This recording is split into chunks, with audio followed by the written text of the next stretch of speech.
Good afternoon, I'm Nicola, and it is an honor to be here with you to send you off and send you home. I was invited to think about the question, how can foundations transform their internal processes in order to bring about values-driven impact in the world?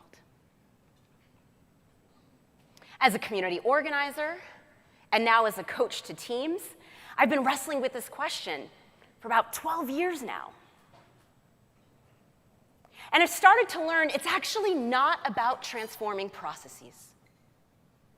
It's about transforming the quality of relationship and connecting the quality of relationship to a structural analysis of injustice and freedom. Naming the freedom that you want. Taking the possibility of that freedom totally seriously. I'm going to tell you a tale of two organizations today. In the real world, one's a foundation and one's an organization. We've changed some of the details to protect their stories. And I'm going to invite you to listen with an ear of compassion. I don't share these stories to tell you what's right or wrong, what's good or bad, but to offer glimmers of what might be useful to you as you go home today. The first organization was grounded in a rural area, a rural community. Just like the second organization, it had a strong and successful leadership that had proven themselves in their field.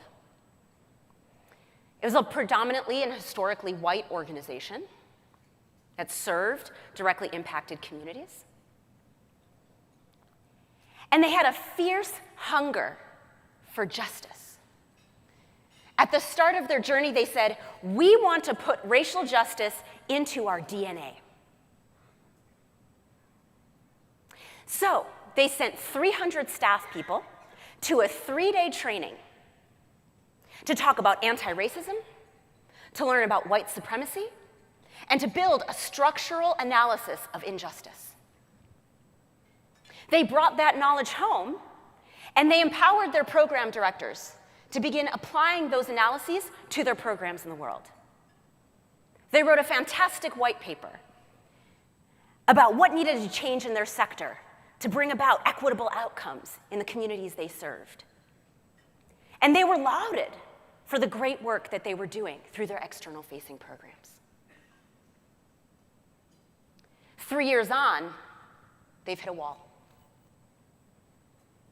Many people of color staff have had their hopes raised by these trainings, and when they set about the work of the internal systems change, met odd silences,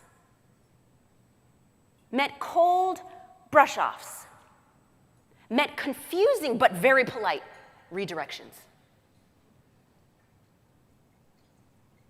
Because what had happened was this organization used a very common definition of inclusion. If I were to say to you today, what's the definition of inclusion? I might hear welcoming the stranger, everyone has a seat at the table, all voices are heard. The rub with that definition is it implicitly maintains the exact same power dynamics that led to the exclusion in the first place.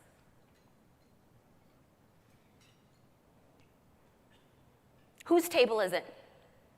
Who's going to make all the voices heard? Whose town is it and who's the stranger? This organization was fearless, they were courageous, and yet they hadn't built a container to look at their internal power dynamics. And they maintained the quality of the status quo of their relationships. Let's talk about the second organization. They're in an urban center. Again, very successful leadership team, very, very committed to learning.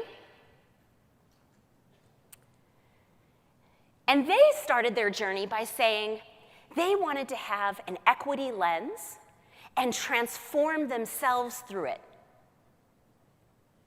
So they were using a definition of inclusion that we've been testing out through Up With Community for the last few years, which inclusion is mutual transformation through building deep relationship.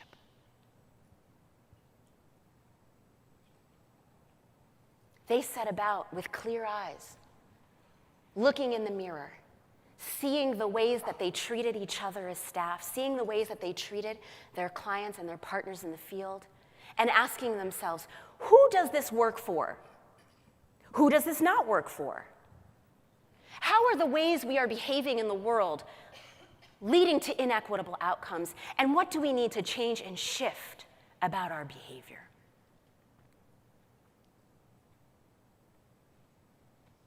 To go about this work, they hired a mixed race team that they brought into the organization to do a year-long coaching program, to hold up that mirror for them. And then they diversified their staff, brought in new leadership, and told that leadership that they could co-create new programming with the directly impacted communities they served. 2 years on, those programs are getting rave reviews in the community. Participants are saying, this is the first time I have felt trusted and respected in this way. I am getting learning resources from this program that are unlike anything I've received anywhere else. And that's because they got to be a part of the initial design. What have I not told you? They haven't mentioned the word justice. This organization has hit their own wall.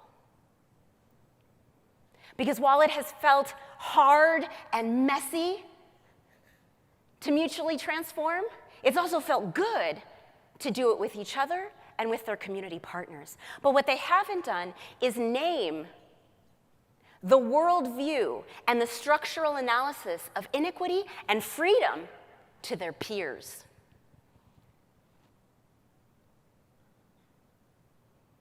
They've hit their own wall of fear of what it might mean to stand up and not just say the word equity, but say the word justice.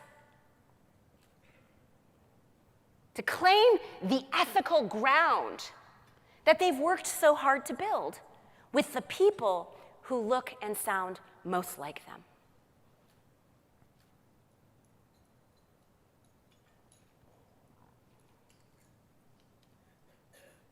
There's a power they're afraid to confront. And yet there is hope for both of these teams. Because they are continuing their journey to look at both of these areas for themselves and ask themselves, how can we make room to grieve who we were and what we did? How can we make room to accept who we have become, even if we aren't sure if our coworkers or our peers will accept us?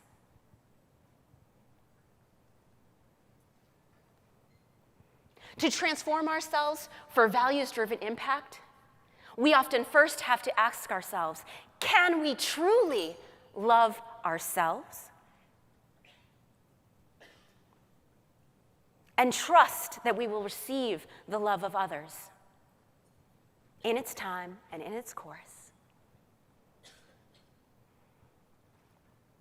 Can we believe in a freedom where we open up our internal culture to be transformed by the people in it? Can we believe in the freedom to stand vulnerable in front of our fears, in front of our peers, and say, I believe in justice, and I think you do too. Let's get to work on this together.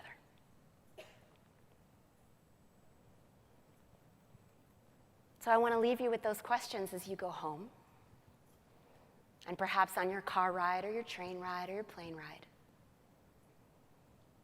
I wonder, what is the freedom and love you will believe in for your work? Thank you.